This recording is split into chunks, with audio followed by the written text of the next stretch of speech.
Ladies and gentlemen, welcome to another episode of The Trevor Ohlsen Show, episode 111, 111, on Wednesday, March 16th, 2022. I am your host, Trevor Ohlsen. Good to be here. What's going on? If you'd like to support the show, remember you can always head over to patreon.com/Trevor Ohlsen, where we do this podcast together as friends. Every single Saturday, if you've enjoyed the podcast, you can get it there too. What else? Subscribe on YouTube, like this video, subscribe, the whole thing. Great. Well, there we go. Really starting to improve my chops there. What's going on? Happy Wednesday. Hump day, baby. For those who hate your life. What's going on? How is everyone? Let's give you a little update here.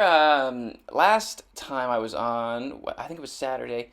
Did I talk about it Saturday? I think maybe last Wednesday.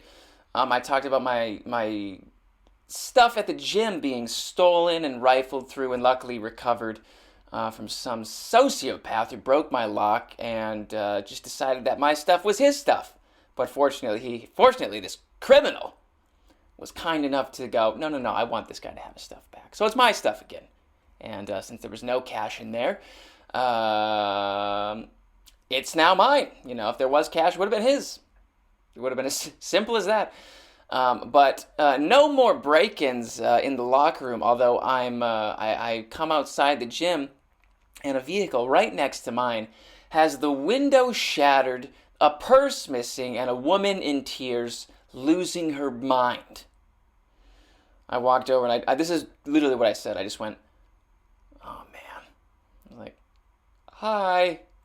And she was inconsolable. I couldn't help her. I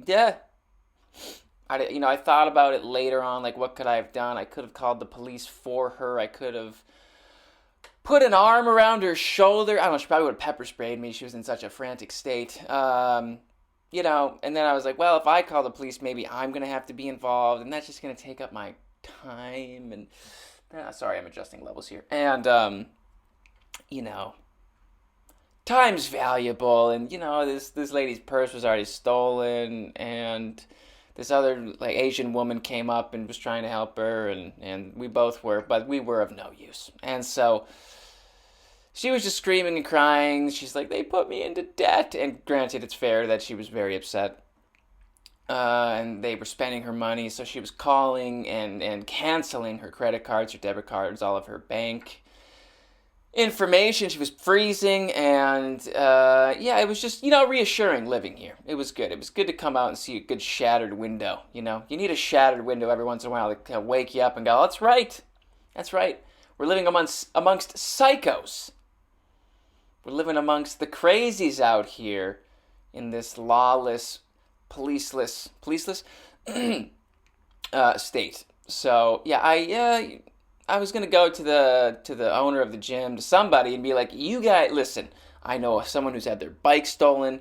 I have me, and along with two other people, had their shit stolen. So that's 4 people right there. And now this woman had her car broken in. I've lived here, folks, for less than 2 months. And all of this, except for the bike being stolen, happened within that time frame. Perhaps it's time to add some security. This is a gym that has thousands of members. I would know because I can't ever get on a fucking piece of equipment when I want to because there's a billion people in the way. And so it's like they've got the money to pay some security guard. And I saw some guy wearing sort of a security guard uniform, but it was way too big. And he was wearing headphones, he had glasses on, and my immediate thought, I was like, that's the guy who's breaking into people's cars. I'm like, it's a fake security guard who's breaking into people's cars. I'm almost certain of it. So I don't leave my wallet in my gym bag. I was like, that's good, and then I was like, I'll leave it in my vehicle, locked up, tucked away, unseen. And then I come out to a good old shattered window, and I go, where do I keep my things? And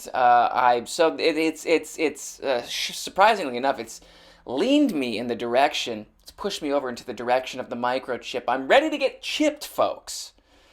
Just chip me. Put it in the wrist. I want to start my car with my wrist. I want to unlock I want to, sign in at the gym with my wrist. I just want to do it. I want it in my body. I want to pay for shit with my wrist. I want to get into clubs with my wrist. I want it in my body. Because then the only way someone's going to be able to steal your shit is they're going to cut you open.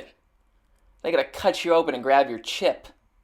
Now, the problem with the chip is that, somebody could shut off your chip if it's run by some type of third party, some chip manufacturer, and they just decide that they don't want you around anymore. Now you can't do anything.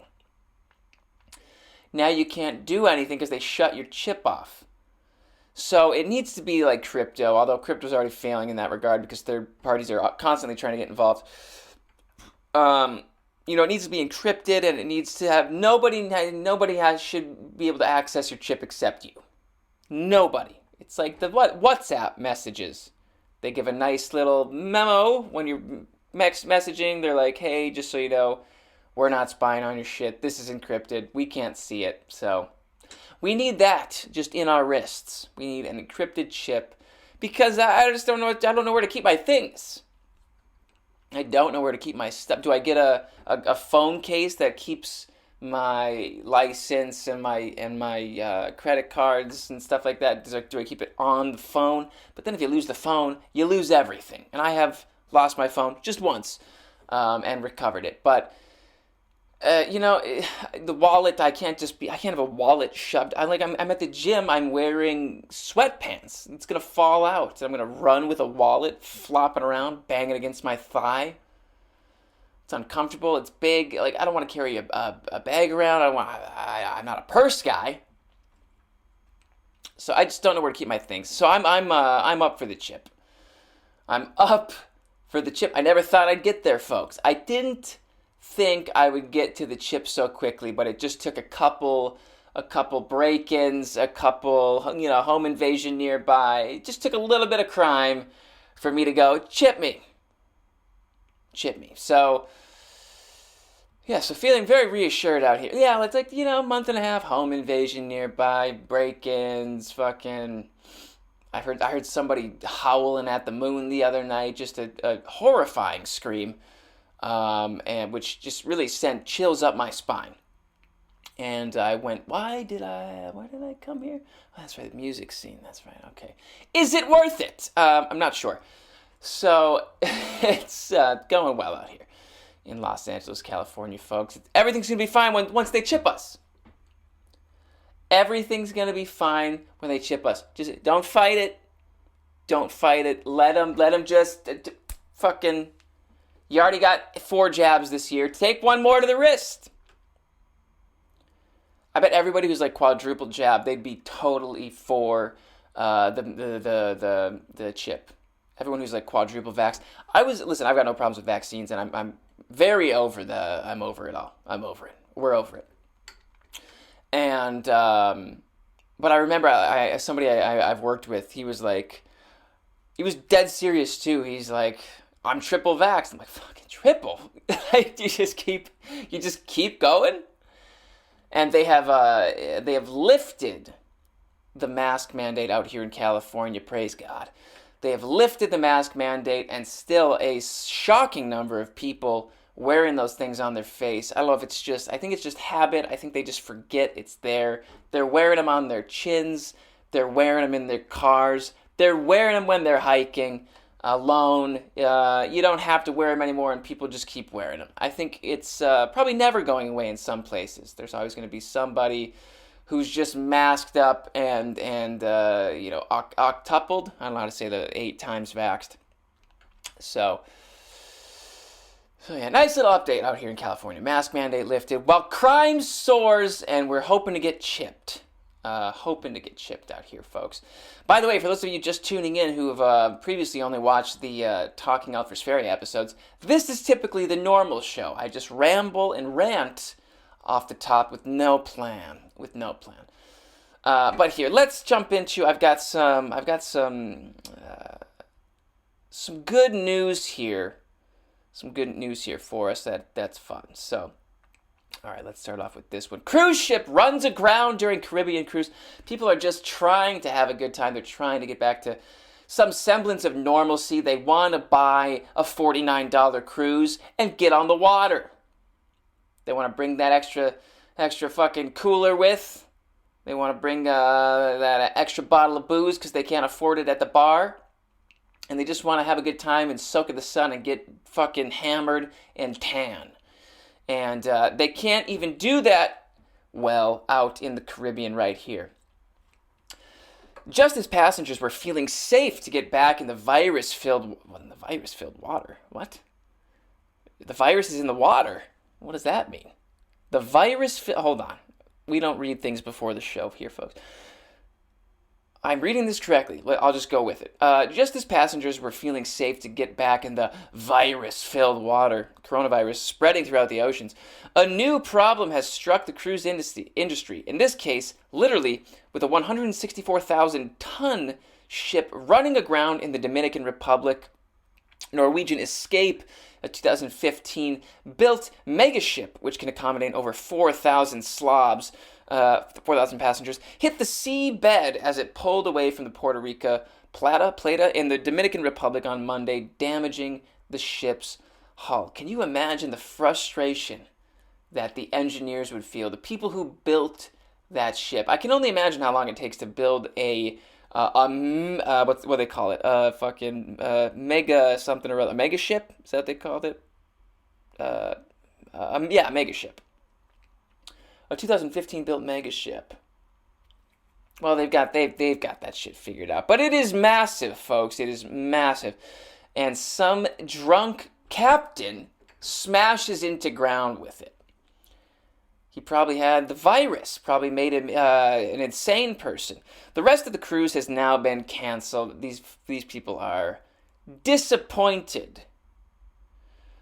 The rest of the cruise has now been canceled, with passengers being evacuated at Puerto Plata, from where they will be repatriated over the next 2 days. Travelers will receive a full refund on the aborted cruise, as well as a credit for the same amount, that same $49, to put towards a future voyage. There you go. Don't worry, folks. You guys get to, fucking crash down the road. No injuries here, that's good, but I'm just wondering how the person in charge of the ship just doesn't keep it in the water. That's the one area. You just keep it in the water and, on the sides and the bottom, make sure there's water. You're on the ocean. It seems simple enough, but apparently a bit more complex. So disappointment in the Caribbean, folks. You imagine you take 2 years. What if you're one of those cruise birds? You just cruise. You retire. Like there was a gentleman who I knew in Michigan, and in the summertime he just tans at the lake for 90 days. Because summer's 90 days, pretty much. And he is there every day. And he looks like a football. He's a tanner. He likes to tan. He's a nice guy, very nice gentleman. Brown as can be. Tanned like one of those those pigs you see hanging in a slaughterhouse. Those real tan ones that look like they got some sun. That's him. He's a tanner. Imagine you're a cruiser. It's been 2 years since you could cruise because of the virus. It's where it started. You finally have your faith has been restored in the cruise ship industry, and now this incompetent fool of a captain smashes into the earth and cancels the rest of your trip. So now you're being repatriated. But don't worry, you get to do this again down the road. I don't know if I'd want just another. Give me something else. Give me just no cruise. Give me a plane ticket to Hawaii. I'm a white American. Just bring me to Hawaii. Seems simple enough. Jamaica. I remember I had a classmate who would go to Jamaica. I was good friends with him, actually. He'd go to Jamaica during spring break with his family, and he would come back much like my tanning friend. He would just come back like a different human. He looked Jamaican. He had dreadlocks, he was smoking a joint, and he was a clean, sober cat. He'd come back singing some Bob Marley. fucking mangoes under his arms. I don't know if there's mangoes in Jamaica. Yeah. So they've run aground, folks. It was a 7-day cruise. And it's just, I've never been on a cruise. So if anything, I'd be like, well, it was fun. We had a couple good days, and it'd actually probably be more interesting. How was the cruise? We ran aground. We ran aground. That's a much better answer than like, oh, it was good. It was fine. Just drank and ate food for 7 days. Do you just lay out in the sun for 7 days? 7 days is probably the cap for me, as far as relaxation. But even then, I'd have to. I'm sure they have a gym. It's a mega ship. They've got to have a gym. Like I'd be working out and just I'd be fucking, I don't know, doing burpees up and down. I don't know. What else we got here for us? A detective scrolled through social media. What he noticed helped catch a person wanted for shooting homeless people. All right, now that's not good. As we know, California has a homelessness problem out here. This did not take place in California, and a lot of people are very insensitive to the homeless. They just think that they just want to be there. They think that, and some do. A lot of them are addicted to drugs. A lot of them are mentally ill. It's such a complex issue. That's why there's hundreds of thousands of them. We don't know how to solve it. And this one street that I live by had a bunch of homeless people. Well, I think they're home. I mean, it's just a bunch of campers. And it's like somebody came through and was like, no, you can't. You've been here for months. No more. And all of a sudden, the street was cleared out. And it looked really nice. I was like, oh, shit, they're cleaning up. And then a week later, all the campers were back. So I'm like, okay, well, that didn't do much. But people very insensitive, and I just think ignorant to why people end up homeless. I think it's obvious that it's mental illness, it's drug addiction, it's the economy we're in. With so many people that ended up homeless because of the shutdown. So everything was sort of exacerbated by the shutdown. That worked out well for us. So let's jump into this one. Where are we? A Queens native who now works with the Metropolitan Police Department in Washington, D.C., was scrolling through social media over the weekend when something caught his eye. There were shootings of 2 homeless individuals. That's not going to solve the homelessness problem. You can't go into let's just line them up and shoot them. Let's line them up and AK them. That would take a long time. Even that would take too long. We don't want to do that, folks. In Washington, Kentish is his name. Kentish? It sounds like another word. And his team were investigating the March 9th killing of a homeless person. The detective flagged down photos to his colleagues, and they reached out to New York and federal law enforcement agencies and began comparing evidence, including shell casings left behind at the scenes. Authorities in Washington tied 2 more local shootings to the suspect. ATF agents found and arrested 30-year-old Gerald Brevard of Pennsylvania Avenue in Washington at around 2:30 a.m. He's out looking for a third guy to gun down. Listen, homelessness is a problem. I'm like sweating. And I don't think that whipping out the old Ruger Security 9mm is the way to solve it. I think these people need programs, they need compassion, they need care, and probably what would solve this, and this is something I came to after reading Chasing the Scream by Johann Hari. I think if we were to solve the homelessness problem, I think the first thing we would have to do would be to decriminalize all drugs and perhaps legalize all drugs. And that sounds a little nutty. Sounds nutty. You just picture, some 21-year-old walking into a pharmacy and just fucking jabbing his arm with some heroin. That's not what we're doing. They've implemented this in parts of Canada. Obviously, everybody knows, what is it, Portugal, right? Portugal, I think so. In Canada, I can't remember the specific part, but they had a severe number of people overdosing from heroin. And not only are they overdosing from heroin, but they're also using dirty heroin, not pure heroin. And so they're getting injected with all these other drugs. That all this other stuff's all the drugs are being cut with other not so good things. Not so good things. And we don't want that. They don't want that. And so they set up programs to where people could go in and use and have access to pure heroin. They'd be supervised by a medical professional, but they would inject it themselves. So they've got some sense of their routine. It sounds crazy, and then they would be basically given therapy, group therapy. Like they would talk about their problems, because if you're using heroin, you're not happy. If you feel the need to anesthetize yourself, you aren't too thrilled. You aren't too thrilled. You're bummed. They shut your chip off. They shut your chip off, so now you can't get that fucking Kit Kat bar out of the vending machine, because that's how you get things out of the vending machines. Now it's the wrist. So you start shooting yourself out with some smack, and now you've got a problem. So what they do is they give you pure heroin, and then they monitor you, and then you do therapy, and they treat you with compassion, and they try to get you work, and it's a much better strategy and plan than just locking people up and throwing them in jail, where they feel the need to use harder drugs, the same drugs, because now they're miserable and isolated and in prison, which is going to make anybody probably want to use drugs. I'm basically a sober person. I'll have a drink here and there. And I'll smoke a joint, and by smoke a joint, I mean take 2 hits, here and there, very rarely.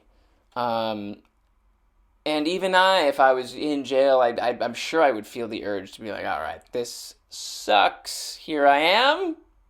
Get me the needles. It wouldn't be fun. It's not a good solution. I'm not saying that all people should, nobody should go to jail.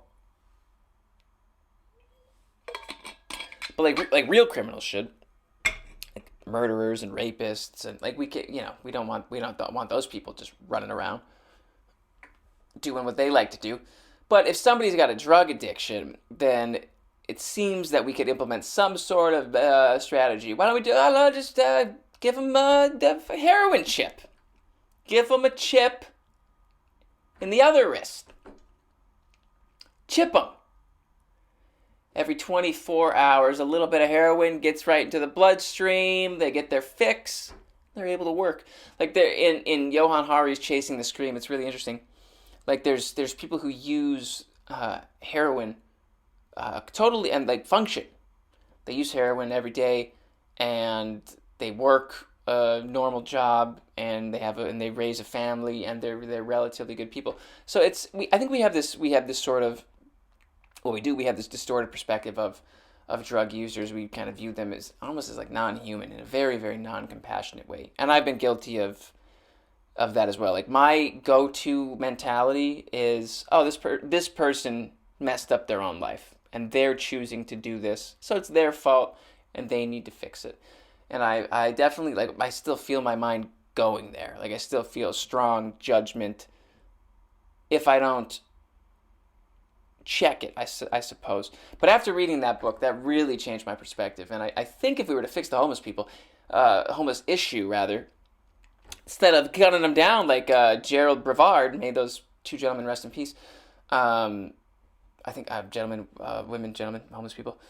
Those are human beings that he killed, and we don't want that. He was suspected arrest in connection with shootings of 5 homeless men. Okay, so he looks like, what's his face? The Jason Statham. Kind of like a Mexican Jason Statham. That's what he looks like. We don't want that. We want to probably, in my, if I had to guess, the little education that I've taught myself, I would say, legalize drugs, decriminalize them, and that would probably, and then treat addicted users with compassion. That would be better. And then chip them. Just chip them anyway. And then when they're naughty, just, shut the chip off. Chip them up. That's what's gonna get us out of all of our problems, folks. It's gonna be the chip. It's gonna be The Chip, folks. It's going to be The Chip. Ultraspheria, all finished up. 8 episodes over. Was a very fun experience. Happy to be a part of it. But now it's gone. It's over and done with. It's officially over and done with. It took 2 years. The entire process, with coronavirus affecting the filming of the show and with the auditions and now finally the show airing and coming out. It took 2 years roughly. It was a part of our lives, and now it is officially over as of last Sunday, 2 Sundays ago, last Sunday, with the episode, last Sunday, the final episode airing. And John and I graciously letting Erica win the show. Because, again, I felt bad for her. She burnt the meatballs. And John, also was like, just let her have it. She's like, she works as, she likes animals. That's all she likes. She just hangs out with animals. Feels bad. Let her win. Let her hang out with people. Let her hang out with the Swedish people. Because when she's coming back to America, she's just going to surround herself with orangutans and some other bipedal primate. Like, she's just surrounds herself with animals all day, and so we let her win. Let her have the people in Sweden. So hats off to you, Erica. I hope you're enjoying your the parakeet. I don't know. You got a parakeet probably on your shoulder right now. But excited that, not excited, sad that the show's over. Because it was fun. It was like every Sunday. It was a good time. But we're moving forward from there. Let's not get hung up in the past. Let's move forward. Onward to more home invasions and break-ins in Los Angeles. Onward to The Chip. Onward to less homeless people, not by means of gunning them down, but by means of compassion and the legalization of heroin. This podcast really covers a large spectrum of things. We've covered heroin. I've solved homelessness in 27 minutes. It took me 27 minutes to solve homelessness. We've discussed alphaspheria and Erica's lack of friends in America, and let her have the people in Sweden. Let her come back to the animals here. The Chip, obviously, that's 3 things right there. Like, this is a revolutionary podcast, folks, and it's, I'm ecstatic that you're a part of it. Really. But I'm also thrilled that the garbage truck hasn't come yet. Because usually he comes and it just disrupts the flow of the podcast. And then it's like, what do I have to do? I have to, like, reroute the Los Angeles, the dumpster people? I'm grateful for them. I don't mean that in a derogatory term at all. But if they could just come, 30 minutes later, it wouldn't hurt. If they could just adjust their schedule so that it doesn't affect me, that would be great. That would be great. Because they come into our little cul-de-sac and they interrupt the show. We've lucked out this time. We've lucked out. We've had a quiet show, which also means that all of our trash is still sitting there. So that's not good either. They need to come at like 6 in the morning. Again, listen, Los Angeles Department of Cleaning Up. I'd like to officially ask you if you could come 6:30. Well, no, I'm still asleep. So like 8. Well, that's what I'm reading. Like, just come when my alarm goes off at 7:30. Just come with the alarm. Come at 7:30. I know that's going to affect you. It's going to, change your schedule by 4 hours, but that seems reasonable. That way you come, you get all the stuff, and we're grateful for that. We are. And the show's not interrupted. That's, I think, in your best interest and in mine. So, if you could do that, that would be great. So, excellent. All right, friends, that's the end of the show. Again, if you'd like to support the show, patreon.com/Trevor Ohlsen is where you can sign up to receive exclusive bonus content every single Saturday. If you enjoy the podcast, go fucking sign up there. Again, be sure to subscribe and like this video.